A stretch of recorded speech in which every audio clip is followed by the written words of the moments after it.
Ladies and gentlemen, and all you beautiful people, welcome back to League on Lock. The LCS here in free agency and the offseason so far has really been tearing it up compared to the other major regions. I don't know if all these announcements are all going to happen on one day in the LCK, the LPL, even the LEC. On the first day, tons of stuff was breaking, but the last few days, it's all been North America with the news, and we know Xmithie, one of the most coveted free agents coming in as a domestic jungler and somebody with probably definitely the most international experience when it comes to jungling, right up there with Sven Skaren.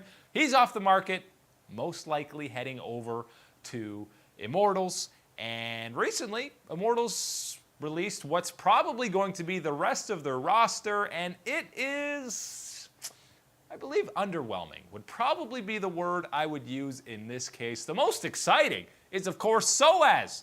Misfits, obviously the best Western top laner of all time. The man's been around since Season 1, and maybe, just maybe, I hesitate to say it, it might be time for him to come cash in that retirement check in North America, because with this roster, if this is what it ends up being, it ain't going to be another World Championship run for Soaz. We know that he had a somewhat miserable time on Misfits, especially in the summer split when the rosters were moving all over the place. He was the first player to announce that he would not be returning with them well before the summer split even ended. We knew maybe he was going to retire or go somewhere else, but the latest EU player to come over and across the pond to North America is Soaz with Xmithie. And, you know, those two never count out Soaz. Countless times we've seen him, even going back to Season 6, you think, okay, this guy's washed up, it's time to retire.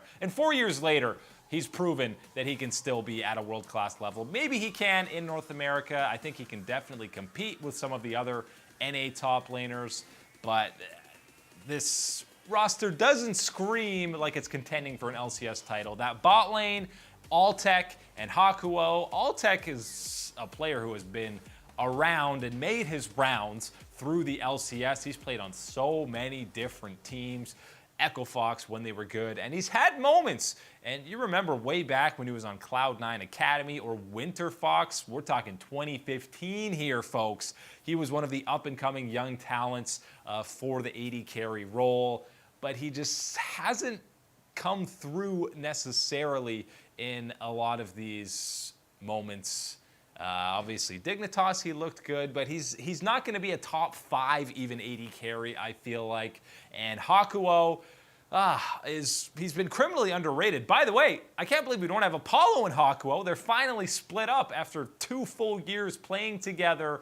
It's Altec that's likely coming in that AD carry spot, but that bot lane, it's not going to dominate and win you any games. They're not going to get destroyed in lane, but they're just going to kind of exist down there and go even. We still don't know what the mid laner is going to be, and they still have the availability to have an import slot with Soaz taking up the only one. You've got to assume it's either going to be somebody from EU or somebody from the LCK, or formerly of the LCK, in that mid lane. It'd be nice to have a Pobelter reunion with Immortals, but I feel like some other team might pay more for him. And with Pobelter in there, is that going to be a contending, even playoff squad? It's too early to tell because we still don't know basically any of the other full rosters, save from maybe Team Liquid, who, let's face it, regardless of what the other rosters look like, Team Liquid is going to be the favorite to win the LCS and represent North America internationally yet again. But it doesn't really matter who they're putting in that mid lane unless it's Faker or some MVP doing B comes over. I don't see this team contending. Maybe they can go on a bit of a miraculous run and nab one of the final playoff spots, but outside of that, I just don't see the ceiling being there, which is a little disappointing. I was hyped for Immortals to come back. It starts off with Xmithie. Okay, you can surround him with a lot of talent. You don't need to use an import slot on that jungle role. Maybe you can fill out a definitely competitive looking roster, but I'm not so sure that that's going to be the case with this IMT lineup. One guy they could potentially have in the mid lane, by the way, is Froggen, assuming he continues to play, because we know he's not going to be on Golden Guardians. Golden Glue is coming in that starting mid lane, and it was also announced, we saw that this was being heavily rumored, that Closer from the TCL, the Turkish league, is coming over to North America. Another emerging region joins forces with another emerging region, because let's face it, that's what North America is. We're still just emerging and trying to reach our peak, which is maybe getting out of groups. But Closer comes in, and he is the MVP from the summer split. You saw him at the World's play-ins, and contracts, let's face it, has been one of the weakest points, that combined with the bottom lane for the Golden Guardians. So I think Closer, he could be an upgrade, probably. It remains to be seen how he does against higher level competition in the LCS as opposed to the TCL, but he completely smashed that league and obviously helped guide Royal Youth to a domestic title in that summer split. He plays a lot of the meta champions. He played a lot of tanks. He was 8-0 on Jarvan in the regular season, but this guy definitely has the mechanical skill to make some incredible outplays and can play some carry junglers as well. I mean, who knows what the meta is going to be in Season 10. Yes, Season 10, we have reached double digits, ladies and gentlemen. But Sejuani, Jarvan, all those picks, he can play with the best of them.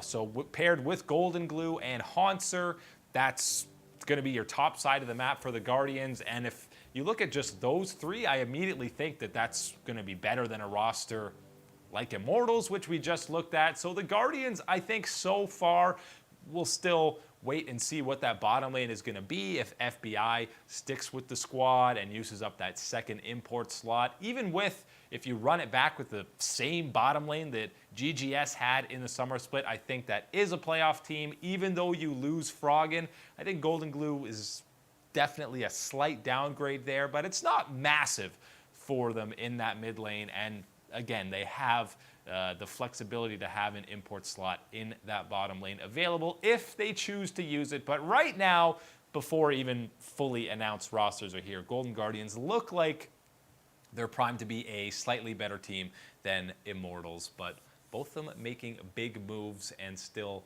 big question marks. Again, the only roster that we really know in full right now in North America is Team Liquid, and they, whenever we do power rankings, spoilers, they will be number one. There's really no argument to be made against that.